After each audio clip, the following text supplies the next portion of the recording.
Bom dia a todos, sejam muito bem-vindos a este Café com Palavra de sexta-feira. Estamos estudando personagens obscuros da Bíblia. Nosso desejo é falar acerca de alguns personagens, homens e mulheres, que marcaram a história bíblica, que deixaram boas lições para nós, mas que não são muito conhecidos, são meio obscuros, às vezes até ignorados. Hoje eu quero falar sobre Zorobabel. Você se lembra desse nome? Você se lembra desse personagem? Ele tem uma trajetória muito significativa na vida do povo de Israel, mas não é muito conhecido mesmo não. Quem foi Zorobabel? O que é que o seu nome significa? Onde está a história de Zorobabel? Zorobabel participou de um momento muito crítico, muito importante, muito relevante na vida do povo de Israel. O seu nome significa semeado na Babilônia ou gerado na Babilônia. Foi isso mesmo. Ele nasceu na Babilônia durante o cativeiro dos judeus naquela cidade, naquele país, junto com aquele povo.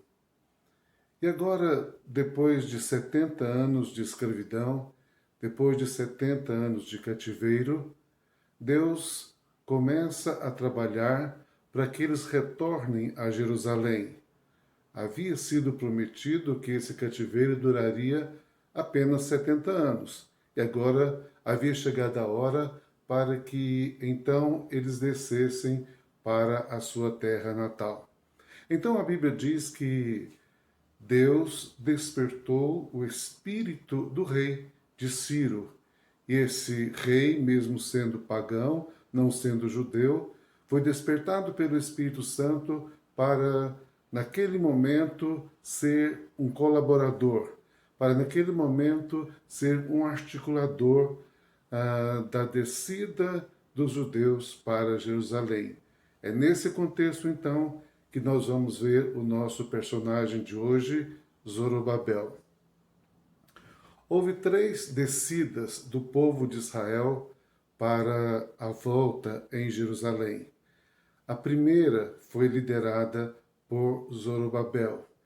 Ele voltou para Jerusalém com mais de 42 mil pessoas. Daí a 50 anos, Esdras desceu com uma outra expedição.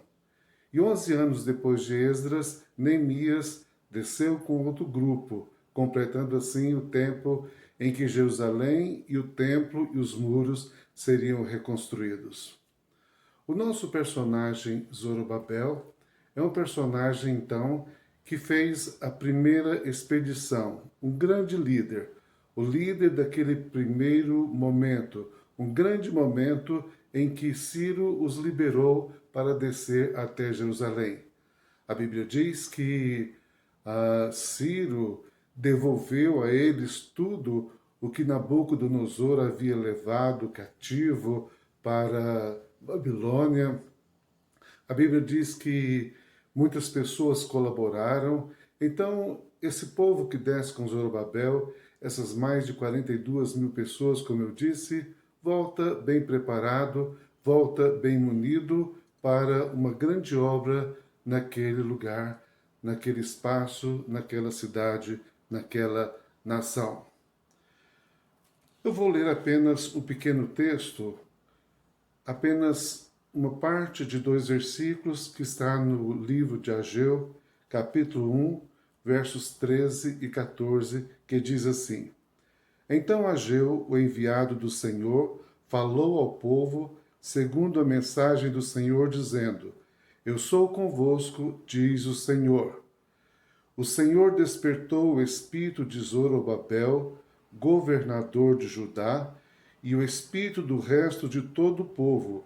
Eles vieram e se puseram ao trabalho na casa do Senhor dos Exércitos, seu Deus. Ou seja, era uma chamada, era uma convocação para trabalharem na casa do Senhor, dos exércitos. Nós vamos ver na história de Zorobabel 5 personagens muito importantes. Além dele, Esdras e Neemias, como já dissemos. Mas também há outros 2 personagens muito significativos, 2 profetas, Ageu e Zacarias, que foram muito usados para falar com Zorobabel. Nós vamos ver que em toda a Bíblia o nome de Zorobabel é citado pelo menos 16 vezes. Citado no livro de Mateus, no livro de Lucas, Evangelhos, Novo Testamento, mas citado mais precisamente em Esdras, Neemias, em Ageu e Zacarias. Se você quiser estudar mais da história desse homem, é nesses livros que você deve buscar a leitura. Qual foi a grande obra de Zorobabel? Logo que eles chegaram em Jerusalém, no 2º ano, diz a Bíblia, que ele restaurou o altar, restaurou o sacrifício que há 70 anos não acontecia.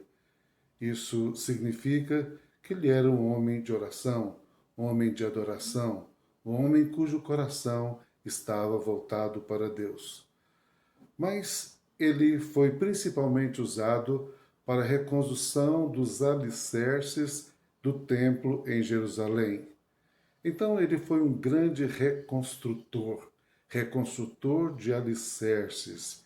Isso é muito importante, isso é muito forte para nós pensarmos, meditarmos e trazermos ao nosso coração. Agora, durante toda a caminhada de Zorobabel, nós vamos ver que ele, como líder, experimentou muitas barreiras, muitos obstáculos, muitos desafios, muitas dificuldades, muitas resistências e enfrentou até o desânimo do povo. Chegou um momento que o povo ficou desanimado e então pararam a obra. Ficaram 16 anos com a obra paralisada porque todos estavam profundamente desanimados por causa das oposições, das resistências que haviam ao redor. Então, tudo isso foi enfrentado por esse grande líder. Nós podemos concluir rapidamente, na avaliação resumida de Zorobabel, da sua história, que ele reconstruiu o altar, depois ele foi um reconstrutor dos alicerces e trabalhou junto com outras pessoas, outros líderes para a reconstrução do templo. E nós vamos ver que depois de reconstruído o templo, ele é usado também para restaurar o sacerdócio e o ministério levítico em Israel. Ou seja, um homem profundamente usado para trazer de volta o ministério sacerdotal, o ministério levítico que o povo de Israel havia perdido durante os anos de desterro na Babilônia. Um grande restaurador, um grande renovador, um grande avivalista para o povo de Israel. O que é que nós podemos aprender rapidamente com Zorobabel? Primeiro, nós temos que pensar que as mensagens principais de Zorobabel são mensagens que vão apontar principalmente para as lideranças. Mas, em segundo lugar, são mensagens também que vão apresentar lições, direções, sabedoria para todos aqueles que amam e servem a Deus, porque é o exemplo de um restaurador, de um adorador, que precisa ser imitado por todos nós. Agora, quero falar diretamente aos líderes. Veja bem, 3 coisas muito importantes que nós, como líderes, podemos aprender com Zorobabel. Primeiro, um líder verdadeiro, um bom líder, aceita viver os planos de Deus na sua vida, por maiores que sejam os desafios. Ou seja, um bom líder, um verdadeiro líder, não corre das suas obrigações, não corre do seu chamado, não se esconde, mas decide viver os planos de Deus na sua vida, custe o que custar.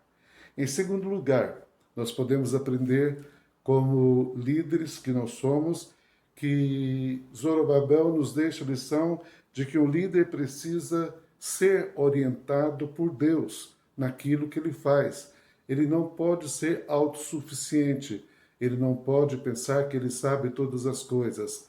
No caso de Zorobabel, Deus levantou dois grandes profetas, Ageu e Zacarias, para levarem a ele mensagens gloriosas, a fim de animá-lo outra vez, a fim de restaurar o seu ânimo e a fim de reconduzi-lo ao trabalho para o qual ele fora enviado àquela localidade. Ou seja, é preciso que todo líder esteja aberto a ser orientado, a ser ensinado, a ser aconselhado. E em terceiro lugar, a última mensagem que nós queremos dizer, extraída da vida de Zorobabel, que, como eu disse, enfrentou muitos obstáculos, muitos desafios, muitas lutas e até desânimo.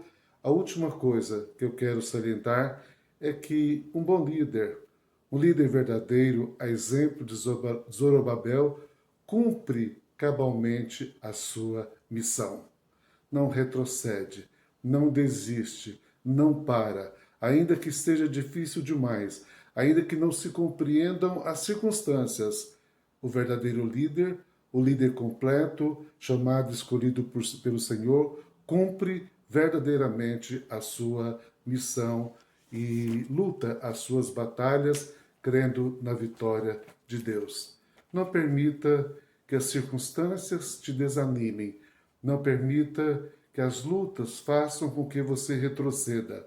Não permita que a sua missão fique pela metade.